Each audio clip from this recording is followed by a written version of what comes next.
안녕하십니까. 주님의 이름으로 문안드립니다. 지난 강의에서 우리는 하나님께서 이미 오래전부터 아브라함을 통한 이방인들의 구원 계획을 가지고 계셨음을 살펴보았습니다. 누구든지 그리스도와 합하여 세례를 받으면 약속의 자녀인 이삭처럼 아브라함의 자손으로 약속의 유업을 받을 것이다 말했습니다. 하갈과 종의 아들을 내치라고 하신 하나님 아버지의 명령이 냉정하고 비인간적인 모습일 수 있지만 하나님께서는 여종과 그 아들을 내쫓으라 명령하셨습니다. 이것은 우리가 육체의 정을 끊는 일이 얼마나 어려운 일인지 보여주는 예시가 됩니다. 그러나 육체의 정과 욕심을 끊어버리고 내쫓는다면 약속의 자녀로서 유업을 받게 되는 것이죠. 이처럼 갈라디아서 1장부터 사도 바울이 계속적으로 하고 있는 말은 진짜 복음인 십자가의 도입니다. 내가 그리스도와 함께 십자가에 못 박혔나니 그런즉 이제는 내가 산 것이 아니요 내 안에 그리스도께서 사시는 것이라. 이 십자가의 도가 갈라디아서 곳곳에 있음을 발견할 수 있습니다. 오늘 5장의 말씀에도 이 십자가의 도는 담겨져 있습니다. 5장에서 사도 바울은 이제 명확하게 육체의 일이 무엇인지 설명해 줍니다. 또한 이와 반대로 성령의 일과 성령의 열매를 설명하면서 믿음의 삶을 살아가는 것이 어떠한 일인지 보여주고 있습니다. 오늘 말씀을 통해서 다시금 십자가의 도를 깨닫고 성령의 열매를 맺으며 살기로 다짐하는 귀한 시간이 되시길 축원드립니다.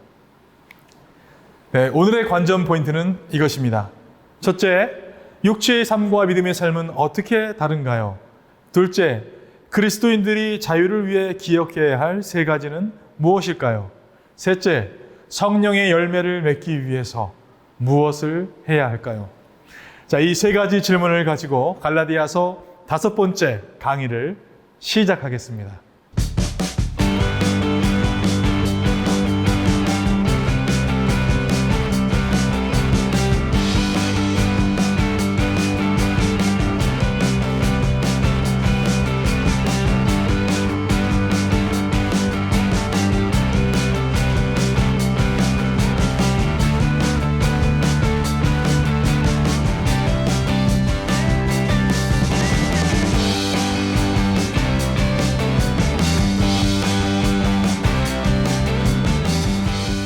자, 5장 1절부터 6장 10절까지는 사도 바울이 도덕적이고 영적인 공고들을 적고 있습니다. 자, 이번 강의에서는 5장 26절까지만 살펴보겠는데요. 갈라디아서 5장을 크게 두 단락으로 나누어서 살펴보겠습니다. 먼저 1절부터 12절까지는 그리스도 안에서 자유와 율법이 서로 함께할 수 없는 관계임을 드러내고 있습니다. 자, 그리고 13절부터 26절까지는 이 자유는 사랑으로 완성되며 이것은 성령의 열매로 드러남을 말해주고 있습니다. 이렇게 두 단락으로 나누어서 살펴보려고 합니다. 먼저 첫 번째 단락인 1절부터 12절 단락을 한번 살펴보겠습니다.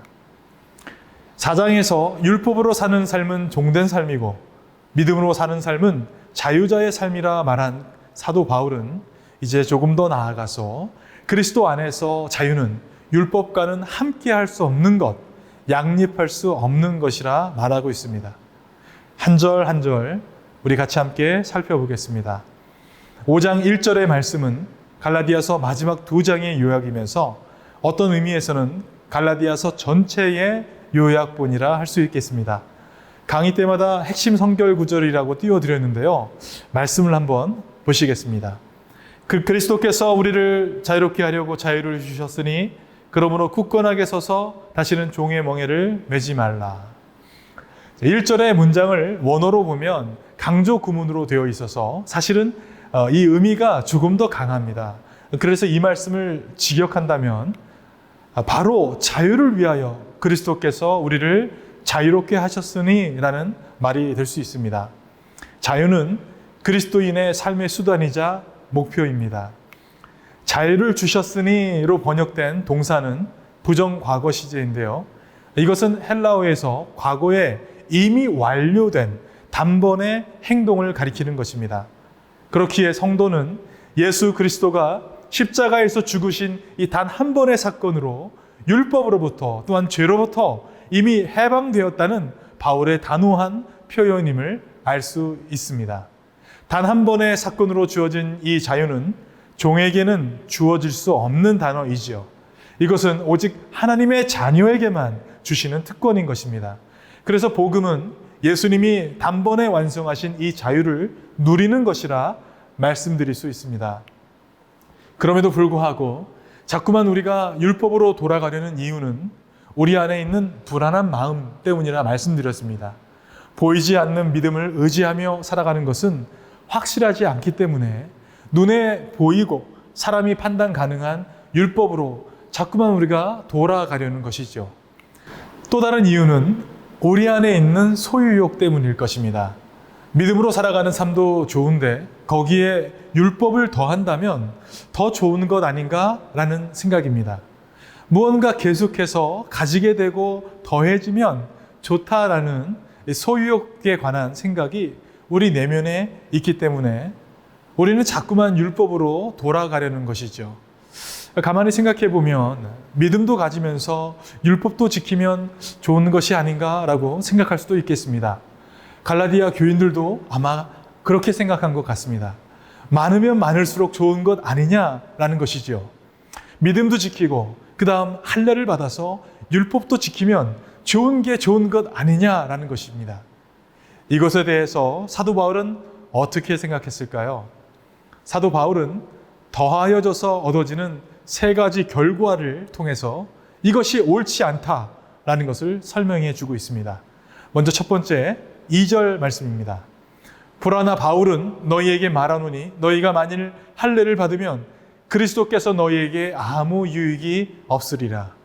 믿음에 더하여서 할례를 받는다는 것은 더 좋은 것이 아니고 예수님이 십자가에 달려 죽은 그 이유가 없어지는 것임을 말해주고 있습니다. 많으면 많을수록 좋다는 다다익선은 모든 것에 해당되는 것이 아닙니다. 우리 생각에는 많은 것이 좋은 것이라 생각할 수 있지만 진리는 여러 가지가 아니라 하나님이 말씀하신 복음 하나만을 믿고 나가는 것이죠. 믿음도 지키고 율법도 지키자라는 바로 이러한 생각이 갈라디아 지역의 율법주의자들이 가만히 가지고 들어온 다른 복음인 것입니다. 둘째는 3절입니다. 내가 할례를 받는 각 사람에게 다시 증언하노니 그는 율법 전체를 행할 의무를 가진 자라. 믿음에 더하여 너희가 할례를 받는다면 너희는 율법 전체를 행해야 하는 짐을 지게 될 것이다 말하는 것입니다. 마치 혼인 서약을 통해서 이 작은 일을 통해서 남편과 아내로 언약 관계에 들어가듯이 할례를 받은 사람은 할례에 수반되는 그 생활 방식을 따라야 한다는 것입니다. 모세오경을 통해서 보면 유대인들이 지켜야 했던 율법은 613개입니다. 여기에서 하지 말아야 하는 율법이 365개이고 해야 할 율법은 248개입니다. 십계명을 지키는 일도 힘든 일이지만 믿음에 더하여 할례를 받는다는 것은 이처럼 더 많은 짐을 짊어지고 율법 전체를 행할 의무를 갖게 된다는 것이죠. 셋째, 4절입니다. 율법 안에서 의롭다함을 얻으려 하는 너희는 그리스도에게서 끊어지고 은혜에서 떨어진 자로다. 더하여서 할례를 받아들이면 스스로가 그리스도의 은혜에서 떨어진다는 것입니다. 왜냐하면 바울이 지금 말하는 율법과 믿음은 두 개의 정반대되는 생활 원리이기 때문입니다. 그 많은 율법을 지키려면 아마도 매일 율법에 묶여서 살아갈 것이고 이것을 지키는 자신의 모습을 보면서 내 힘으로 할 수 있다는 착각에 빠져서 더 이상 그리스도의 은혜와 사랑은 필요하지 않는 상태, 말 그대로 그리스도에게서 끊어진 상태가 된다는 말입니다. 이처럼 사도 바울은 믿음도 지키고 할례를 받아서 율법을 지키려고 하는 사람들에게 명확하게 세 가지를 말해준 것입니다. 예수님이 필요 없고 많은 율법을 지켜야 하며 그리스도와 끊어진 삶을 살아가는 것이라고 말했습니다. 그렇기에 믿음에 더하여서 율법을 지키면 좋은 것이 아닌가라는 이러한 생각은 완전히 잘못된 생각이며 인본주의적인 발상인 것입니다. 인본주의적인 생각은 육체의 생각이며 또한 정욕적인 삶입니다. 자, 여기 관전 포인트 첫 번째입니다. 이러한 육체의 삶과 믿음의 삶은 그렇다면 어떻게 다를까요? 첫째는 의롭게 되는 길이 다릅니다. 5절 말씀입니다. 우리가 성령으로 믿음을 따라 의의 소망을 기다리노니, 우리 자신의 공로대로 살아간다면 의롭게 되는 책임이 우리에게 있지만, 성령으로 믿음을 따라 살아간다면 이는 우리의 의가 그리스도 안에 이미 확보되어 있다는 진리를 믿는 것이기 때문에 우리에게 의의 소망이 있는 것입니다. 믿음의 삶이 육체의 삶과 다른 두 번째는 우리 삶의 율법이 아니라 사랑으로 드러나는 믿음이 다르기 때문입니다. 6절 말씀입니다. 그리스도 예수 안에서는 할례나 무할례나 효력이 없으되 사랑으로서 역사하는 믿음뿐이니라. 육체를 지향하는 삶의 필수 연료는 행위이지만 그리스도가 중심이 된 삶의 필수 연료는 사랑으로 표현되는 믿음인 것입니다. 믿음과 율법은 상호 배타적이지만 믿음과 사랑은 자석처럼 결코 떨어질 수 없는 불가분의 관계입니다. 그렇기에 은혜의 기초에서 성령의 능력을 입는 삶에는 반드시 믿음과 사랑이 나타나게 되어 있습니다. 그래서 내가 할례를 받았건 안 받았건 상관없이 내 안에 그리스도의 사랑이 있는가, 믿음이 있는가, 이것이 중요한 것입니다. 바라기는 우리 모두가 사랑으로 드러나는 믿음의 열매가 우리 삶 가운데 풍성하게 맺어져서 주님께 칭찬 듣는 성도님들 되시길 간절히 바랍니다. 자, 바울은 이제 7절부터 12절을 통해서 실족한 성도들을 향한 뜨거운 사랑과 진실한 애정을 다루고 있습니다. 7절의 말씀입니다. 너희가 다름질을 잘하더니 누가 너희를 막아 진리를 순종하지 못하게 하더냐.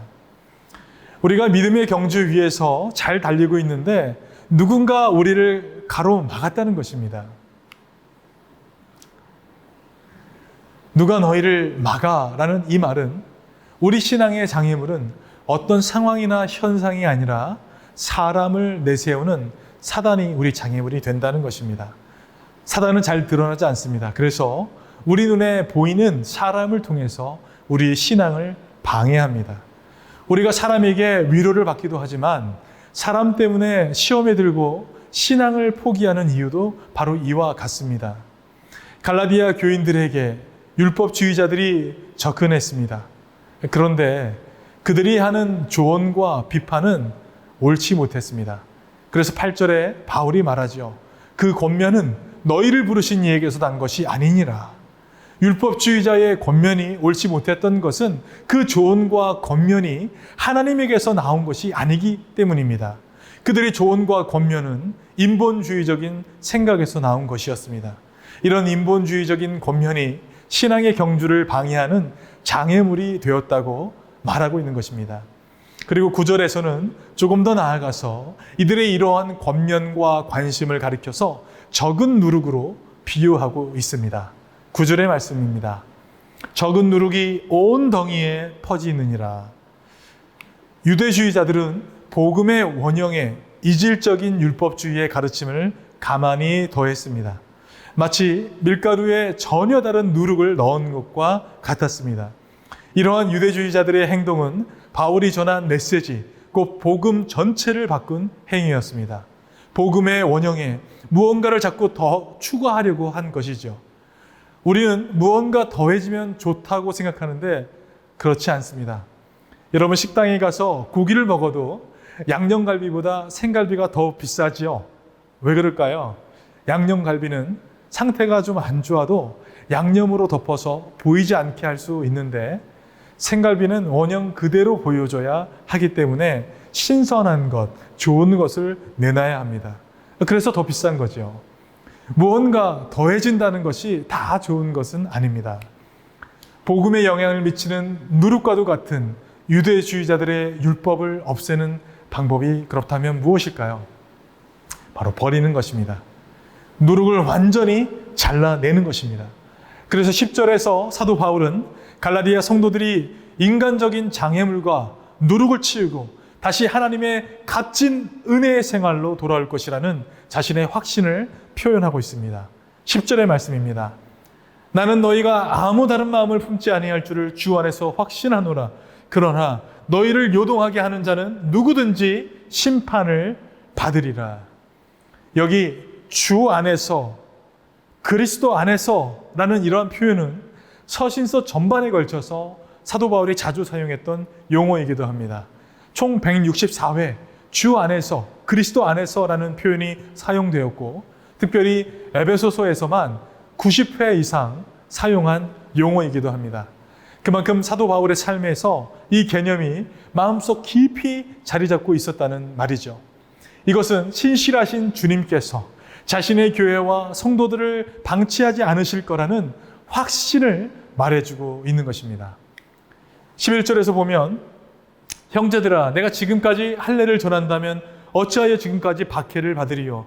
그리하였으면 십자가의 걸림돌이 제거되었으리니. 유대 율법주의자들은 마치 사도 바울이 율법주의를 주장한 것처럼 선전한 것 같습니다. 그들은 분명히 갈라디아 교회 성도들에게 바울 사도 역시 유대 율법주의에 철저하게 교육을 받은 사람이고 율법을 배반하는 자들을 핍박하며 심지어 그들을 잡기까지 한 과거의 전력을 말했을 것입니다. 그래서 바울이 율법주의의 옹호자였다라고 왜곡된 말을 한 것이죠. 그래서 바울은 11절에서 내가 지금까지 할례를 전한다면 어찌하여 지금까지 박해를 받으리요? 라고 말을 합니다. 또 만약 내가 할례를 전했다면 왜 지금까지 핍박을 받고 있는지 반문하면서 그들의 거짓에 대해 말해주고 있습니다. 그리고 말하기를 만약 할례를 전했다면 십자가의 걸림돌이 제거되었으리라 라고 말을 합니다. 사실 유대인들에게 있어서 예수님의 십자가는 큰 걸림돌이었습니다. 고린도전서 1장 23절에 우리는 십자가에 못 박히신 그리스도를 전하니 유대인에게는 거리끼는 것이요 이방인에게는 미련한 것이로되. 예수님의 십자가가 왜 거리끼는 것 혹은 걸림돌이었을까요? 왜냐하면 메시아가 이 세상에서 큰 권세를 행할 자라 믿었는데 십자가에 달려 돌아가셨기 때문입니다. 예수님의 죽음은 그들에게 황당한 일이었습니다. 그래서 그들은 마치 걸림돌에 걸린 것과 같이 넘어지게 됩니다. 그런데 바울이 만약 율법을 전했다면 황당해하지 않을 것이고 이로 인해서 더 이상 넘어지지 않게 되고 결국에는 십자가의 이 걸림돌이 제거되었을 것이다 라고 말하고 있는 것이죠. 그래서 바울은 12절에서 나를 너희들에게 왜곡되게 말하고 심지어 십자가가 걸림돌이 될 만큼 십자가의 무용론을 펴는 거짓 교사들과는 관계하지 말아야 할 것을 분명하게 말하고 있습니다. 이렇게 표현합니다. 너희를 어지럽게 하는 자들은 스스로 베어버리기를 원하노라. 여기서 스스로 베어버리기를 이란 말은 자신의 몸을 절단하다라고 해석할 수 있습니다.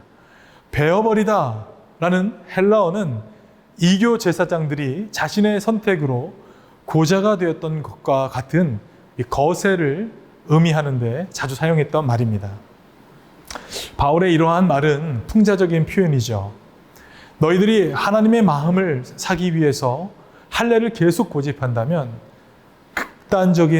극단적인 헌신으로 스스로 절단까지 해야 하는 것 아니냐라고 풍자적으로 비판한 것입니다. 너무 극단적인 표현이 아닌가 생각할 수도 있습니다. 그러나 이것이 율법과 믿음을 가르는 방법입니다. 아브라함이 종과 그 자녀를 과감히 내친 것과 같이 누룩을 없애는 것도 단호하게 잘라내야 하는 것입니다. 그렇지 않으면 조금이라도 남은 누룩이 온몸에 퍼지기 때문입니다. 1절부터 12절 말씀을 정리해 보겠습니다. 율법으로 사람들이 다시 돌아가는 이유는 소유하면 더 나아진다라는 생각 때문입니다. 무언가 소유하면 자유하게 될 것이다 착각하는 것입니다. 그러나 여러분 기억하십시오. 율법의 행위는 자신만을 자랑하게 될 것입니다. 그러나 복음만을 가진 사람들은 십자가 외에는 자랑할 것이 없게 됩니다. 내 공로로 한 것이 하나도 없기 때문입니다. 오늘 자신을 점검해 보시기 바랍니다. 복음은 무엇이 가미되면 변질됩니다. 있는 그대로 보여줘야 합니다. 그래서 진짜 복음은 원형 그대로 있는 것입니다. 더하는 것이 좋은 것이 아니죠. 누룩이 들어오지 못하도록 과감하게 우리의 정욕을 십자가 앞에 못 박고 나는 죽고 내 안에 그리스도만이 사시는 참 성도님들 되시길 주님의 이름으로 축원드립니다. 자, 이제 두 번째 단락인 13절부터 26절의 말씀입니다. 먼저 이제 13절부터 15절은 우리에게 복음의 자유를 오용하지 말라라고 경고해 주고 있습니다. 갈라디아서의 핵심 단어이면서 오늘 본문에서 중요하게 다루고 있는 자유를 그렇다면 어떻게 우리가 이해해야 할까요? 여러 의미로서의 자유가 있겠지만 그리스도인들의 자유는 근본적으로 죄로부터의 자유, 곧 양심의 자유입니다. 그 어떤 사람도 예수 그리스도께서 십자가의 피로 죄의 짐을 씻어주시기까지는 참 자유할 수 없습니다. 그리스도인의 삶은 그리스도를 따르겠다는 우리의 결단과 함께 시작되는 것이 아니라 하나님이 그렇게 하도록 우리를 부르신 것과 함께 시작되어지는 것입니다. 이것은 우리가 아직 죄 가운데 있을 때에 그리스도께서 우리를 위해서 죽으심으로 베푸신 은혜인 것입니다. 바울과 갈라디아인들도 하나님이 은혜로 부르셨다는 것을 경험을 통해서 알고 있었습니다. 그렇기에 그리스도인의 자유란 죄로부터의 자유로 부르심을 받은 것입니다. 죄로부터의 자유로 부르심 받았다라는 이 말은 죄에 대한 죄책과 죄를 지으려는 동기 둘 다를 넘어서는 말이기도 합니다. 하지만 바울은 이 자유라는 말이 사람들을 오도하게 할 수 있다라는 것을 알고 있었습니다. 자신이 율법에서 벗어난 자유를 말하는 그 순간 이것을 다른 뜻으로 해석할 사람들이 있음을 알았던 것이죠. 이제부터 누구나 자신의 행동 기준을 정할 자유가 있다라고 착각한다는 것입니다. 그래서 바울은 복음이 우리에게 죄 지을 자유를 주지 않는다고 명명백백하게 말해주고 있습니다. 13절의 말씀입니다. 형제들아 너희가 자유를 위하여 부르심을 입었으나 그러나 그 자유로 육체의 기회를 삼지 말고 오직 사랑으로 서로 종노릇하라. 복음은 죄 지을 자유를 주지 않았지만 우리는 이것을 오용해서 자유로 육체의 기회를 삼으려 한다는 것입니다. 우리에게 주어진 이 자유가 육체의 정욕대로 살아도 된다고 착각하게 만들 수 있다는 말이죠. 사도 바울은 바로 그 점을 지금 우리에게 경고해 주고 있는 것입니다. 그래서 오늘 말씀에서는 그리스도인들의 자유를 위해 기억해야 할 세 가지를 살펴보겠습니다. 자, 여기 관전 포인트 두 번째입니다. 그리스도인들이 자유를 위해 기억해야 할 세 가지는 무엇일까요? 첫째, 그리스도인의 자유는 육체에 탐닉하는 자유가 아닙니다. 13절 초반입니다. 형제들아 너희가 자유를 위하여 부르심을 입었으나 그러나 그 자유로 육체의 기회를 삼지 말고. 너희가 자유를 위해서 부르심을 받았지만 그 자유로 육체의 기회를 삼지 말라는 것입니다. 여기 육체라는 말은 우리 몸의 뼈대가 아니라 우리의 타락한 인간 본성을 의미합니다. 그래서 육체의 기회를 삼지 말라라는 말은 타락한 인간 본성의 기회로 삼지 말라라고 해석할 수 있습니다. 여기에서 기회라고 번역된 헬라어는 군사적으로는 공격이 개시되는 장소, 작전 기지에 대해 사용됩니다. 그래서 기회라는 말은 유리한 위치, 기회나 구실을 의미합니다. 사도 바울은 그리스도 안에 있는 우리의 자유가 타락한 인간 본성의 구실이나 기회로 사용하지 말라고 지금 경고하고 있습니다. 그리스도인의 자유는 죄로의 자유가 아니라 죄로부터의 자유입니다. 이것은 우리 자유의 방향성에 대한 얘기이기도 합니다. 어거스틴의 고백처럼 너의 욕망의 눈을 하나님께 돌리라 라는 것입니다. 육체의 정욕에 탐닉하는 곳을 향한 자유가 아니라 하나님의 자녀로서 하나님께 다가갈 수 있는 곳을 향한 자유를 의미합니다. 우리는 하나님의 법을 따라 살아갈 수도 있으며 반대로 육체의 정욕대로 살아갈 수도 있습니다. 그러나 진정한 그리스도인은 육체에 탐닉할 자유를 갖는 것이 아니라 육체와 함께 그 정욕과 탐심을 십자가에 못 박는 사람들인 줄 믿으시길 바랍니다. 둘째, 그리스도인의 자유는 이웃을 착취하는 자유가 아닙니다. 13절 후반입니다. 그러나 그 자유로 육체의 기회를 삼지 말고 오직 사랑으로 서로 종노릇하라. 그리스도인의 자유는 육체에 탐닉하여 내가 하고 싶은 대로 행하는 것이 아닙니다. 또한 이웃의 유익과는 상관없이 자신만을 위한 삶을 사는 것 또한 아닙니다. 또한 자기가 하고 싶은 대로 육체가 원하는 대로 행하는 것이 결코 그리스도인의 자유가 아닙니다. 진정한 그리스도인의 자유는 우리와 같은 사람들을 무시하거나 방치하지 않고 무례히 행하지 않는 것입니다. 만일 우리가 서로 자신만을 생각하며 나도 내 마음대로 너도 네 마음대로 행한다면 여러분은 어떻게 되겠습니까? 이 세상의 질서가 모두 무너지고 모두가 멸망할 것입니다. 그것이 15절에서 사도 바울이 염려하는 일입니다. 만일 서로 물고 먹으면 피차 멸망할까 조심하라. 그렇기에 참으로 그리스도인으로 살아간다는 것은 나 자신을 위해서 살아가는 것이 아니라 타인을 위해 살아가는 삶입니다. 나는 사랑받기 위해 태어난 존재야. 나는 소중해. 라고만 생각하지 말고 생각을 바꾸어서 나는 사랑하기 위해 태어난 존재라는 것을 기억하시길 바랍니다.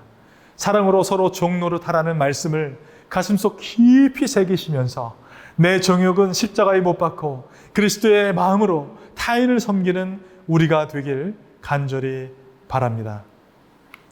셋째, 그리스도인의 자유는 율법을 무시하는 자유가 아닙니다. 14절입니다. 온 율법은 내 이웃 사랑하기를 내 자신같이 하라 하신 한 말씀에서 이루어졌나니. 이 말씀을 보시면 이상한 점이 하나 있을 것입니다. 지금까지 사도 바울은 그리스도인이 율법 전체를 행할 의무에서 해방되었다라고 암시했습니다. 그런데 14절에서는 서로 사랑하는 것이 율법의 핵심이라고 말하고 있기 때문입니다. 갈라디아 교인들에게 율법에 순종해야 한다고 지금 노골적으로 말하고 있는 것이죠.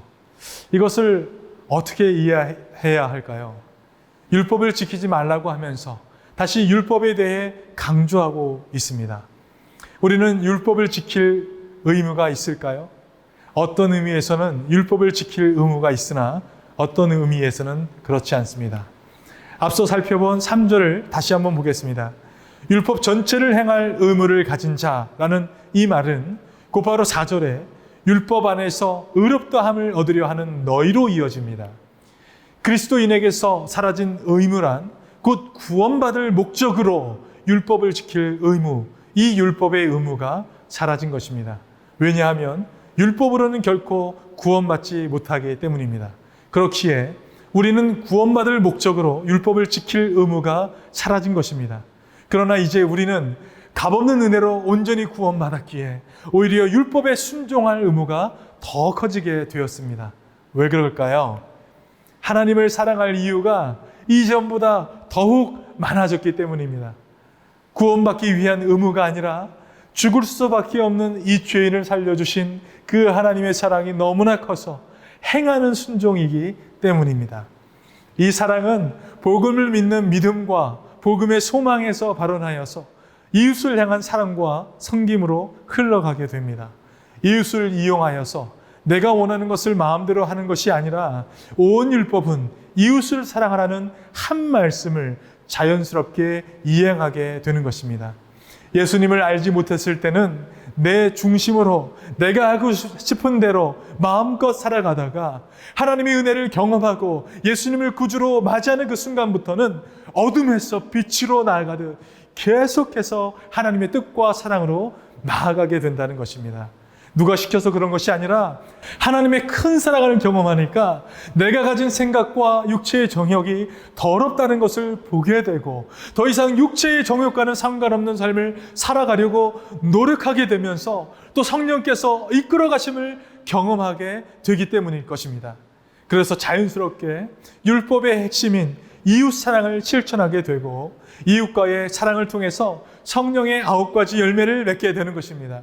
이것이 율법에 순종하는 그리스도인의 참 자유이며 특권인 줄 믿습니다. 관전 포인트 두 번째를 한번 정리해 보겠습니다. 그리스도인들이 자유를 위해 기억해야 할 세 가지는, 첫째, 그리스도인의 자유는 육체에 담력하는 자유가 아닙니다. 또 그리스도인의 자유는 이웃을 착취하는 자유가 아닙니다. 그리스도인의 자유는 율법을 무시하는 자유가 아닙니다. 여러분, 이것을 기억하시길 바랍니다. 15절 말씀에서 사도 바울은 만일 서로 물고 먹으면 피차 멸망할까 조심하라 라는 말을 해주고 있습니다. 이것을 통해서 짐작할 수 있는 것은 갈라디아 교인들 간에 다툼이나 갈등이 있다는 것입니다. 변질된 복음에 대해 안타까워했던 사도 바울이 갑자기 14절과 15절 말씀을 통해서 이웃을 사랑하라, 서로 물고 먹지 말아라 라고 언급한 것은 갈등이 그들 안에 깊숙이 들어가 있음을 나타내 주고 있는 것입니다.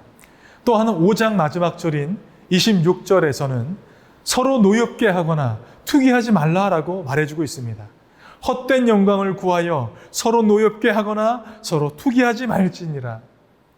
여기에 쓰인 문장의 구조를 우리가 다시 한번 잘 살펴보기를 원합니다. 14절과 15절 말씀과 또 26절에서 하는 말은 서로 사랑하고 갈등하지 말아라 라는 것이죠. 그리고 이 말씀들 사이에 있는 16절부터 25절의 말씀은 육체의 소욕과 성령의 소욕에 대해 말하고 있습니다.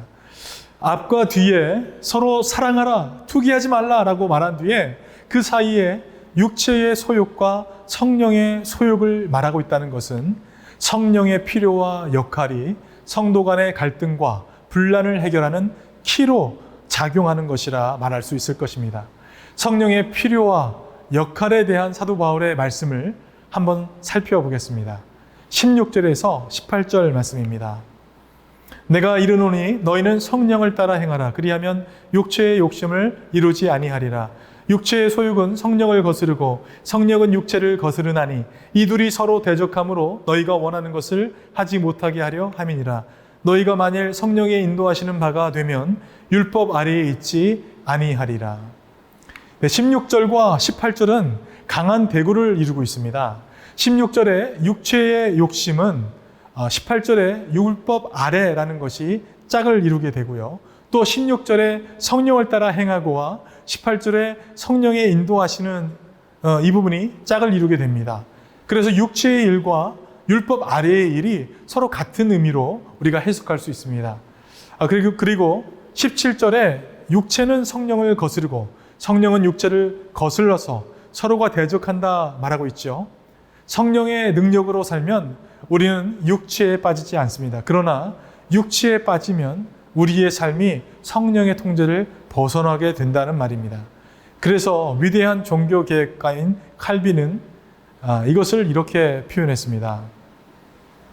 싸움이 없이는 영적 삶이 유지될 수 없다. 인간의 본성 전체에는 성령께 불순종하고 반항하는 마음이 팽배해 있다. 그러므로 성령께 순종하려면 전력을 다하여 수고하고 싸워야 한다.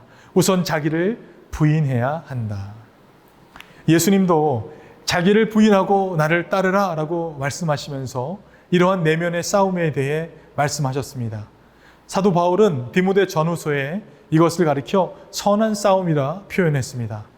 또 로마서 7장에서는 선을 행하기 원하는 나에게 악이 함께 있는 것으로 인해 곤고하다라고 표현했습니다. 변화된 나의 영혼은 하나님의 법대로 뜻대로 살아가기를 원하지만 나의 겉사람과 육체는 자꾸만 죄의 법을 따라 살려고 한다는 신앙의 괴리에 대해 말하는 것입니다. 그러나 사도 바울은 바로 이것 때문에 주님께 감사합니다. 오라, 나는 곤고한 사람이로다 라고 고백한 이후에 로마서 7장 25절에 말하기를 우리 주 예수 그리스도로 말미암아 하나님께 감사하리로다. 그런즉 내 자신이 마음으로는 하나님의 법을 육신으로는 죄의 법을 섬기노라 라고 고백합니다. 마음과 육신이 각기 다른 법을 따르지만 이것 때문에 감사하다는 것입니다. 왜 그럴까요?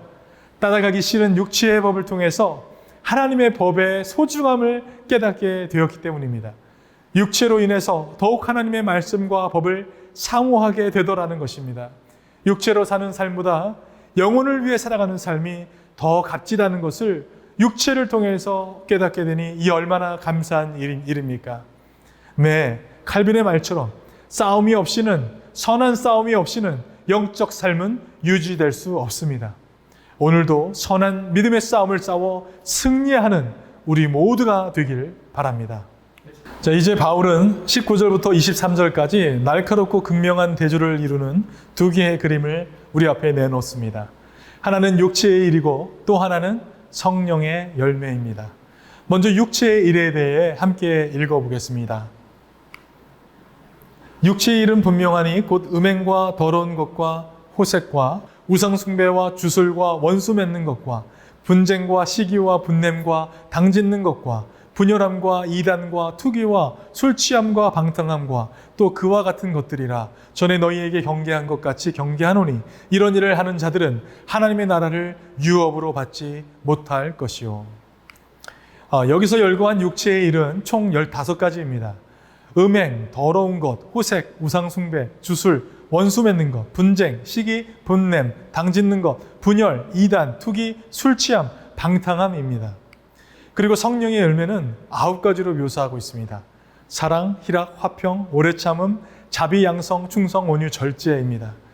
여러분이 보시다시피 육체의 일이 성령의 열매보다 가지수가 더 많습니다. 바울은 육체의 일에 해당하는 구체적인 예를 15가지로 제시한 뒤에 또 그와 같은 것들이라 라는 말로 마무리를 했습니다. 얼마든지 더 나열할 수도 있었다라는 뜻이죠. 여기서 굳이 시간을 들여 각 단어를 일일이 살펴보지는 않겠습니다. 바울의 취지는 그런 것이 아니기 때문입니다. 사도 바울의 목적은 죄에 물든 다양한 생활 방식의 무서운 실상을 개괄하는 것입니다. 타락한 우리의 유전자 속에 이러한 것들이 모두 들어있다는 것입니다. 그렇기에 칼빈의 말처럼 전력을 다해서 수고하고 싸워야 하는 것입니다. 이렇게 육체의 소욕을 죽이기 위한 선한 싸움을 하는 사람은 성령의 소욕대로 살아 성령의 열매를 맺게 되는 것입니다. 22절부터 23절은 성령의 열매입니다. 오직 성령의 열매는 사랑과 희락과 화평과 오래 참음과 자비와 양손과 충성과 온유와 절제니 이 같은 것을 금지할 법이 없느니라. 여기에서 바울은 선한 행위들을 성령의 일들이라고 하지 않고 성령의 열매라는 단수로 표현하고 있습니다. 우리 삶 속에서 행하시는 성령의 일을 이렇게 단수로 표현한 데에는 중요한 의미가 있습니다. 저명한 신학자 제임스 보이스는 이것을 이렇게 지적합니다. 이 단수 형태는 2가지를 강조해 준다. 우선 이런 특성들은 별개의 과일 조각들이 아닌 한 송이의 포도처럼 하나의 단일체라는 것이다. 또한 이런 특성들은 모든 그리스도인들에게 나타나야 할 것이다. 이것을 이렇게 이해할 수 있을 것입니다. 성령의 열매가 단수로 사용된 것은 이 9가지의 열매가 하나의 포도송이와 같은 단일체인데 우리의 존재와 실존이 변하게 되면 자연스럽게 맺어지는 형태라는 것입니다. 사랑의 열매만 맺고 싶다고 해서 그것만 되는 것이 아니라는 것입니다. 우리의 실존이 바뀌게 되면 사랑뿐만이 아니라 희락, 화평, 오래 참음, 자비, 양성, 충성, 온유, 절제의 것들도 함께 생기게 된다는 것입니다.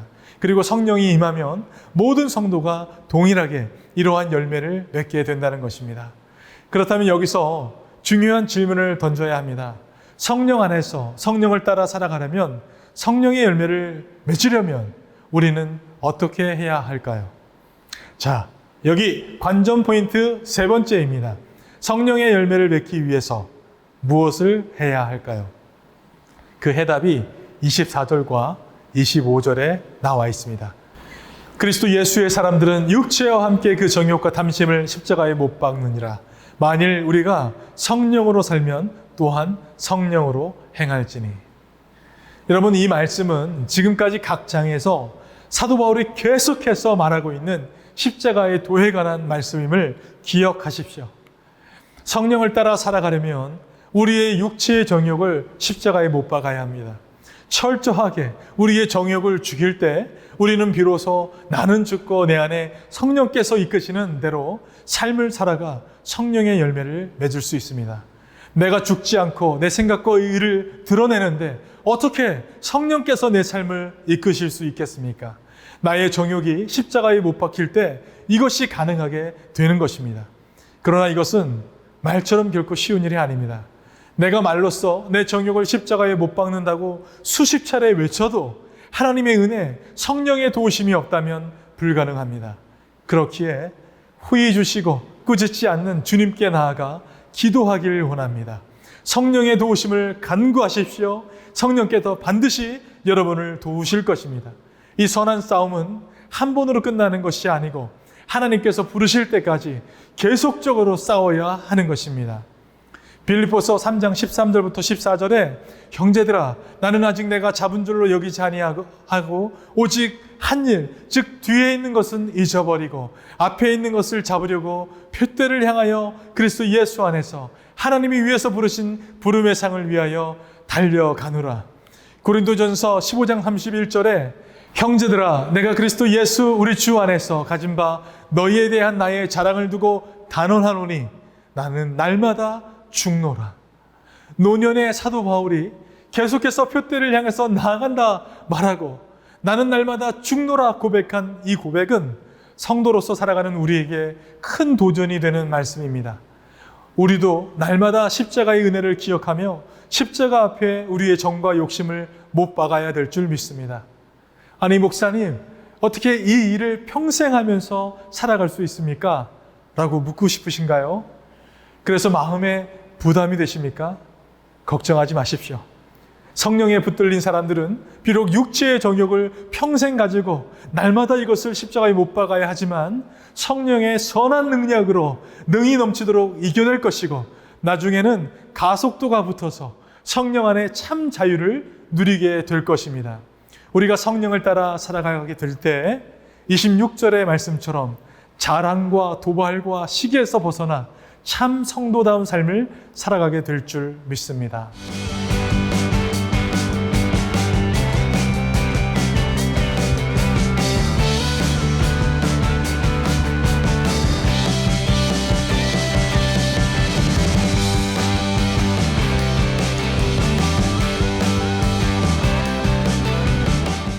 농부가 포도나무에 기대하는 것은 오직 열매밖에 없습니다. 그러기 위해서는 이신칭의로 죄인에서 의인으로 우리의 실존이 변해야 합니다. 그리고 날마다 선한 싸움을 통해서 성령을 따라 살아간다면 자연스럽게 우리는 성령의 열매를 맺게 될 것입니다. 그렇게 하나님의 풍성한 은혜를 경험하는 복된 하루가 되시길 주님의 이름으로 축원드립니다. 다음 주에는 갈라디아서 6장 마지막 장을 살펴볼 텐데요. 성령으로 살아가는 삶이 무엇인지 살펴보면서 갈라디아서 전체 강의를 또한 마무리하려고 합니다. 마지막 강의까지 여러분 모두 참석해 주시고 오늘 하루도 믿음으로 승리하는 하루가 되시길 바랍니다. 감사합니다. 샬롬.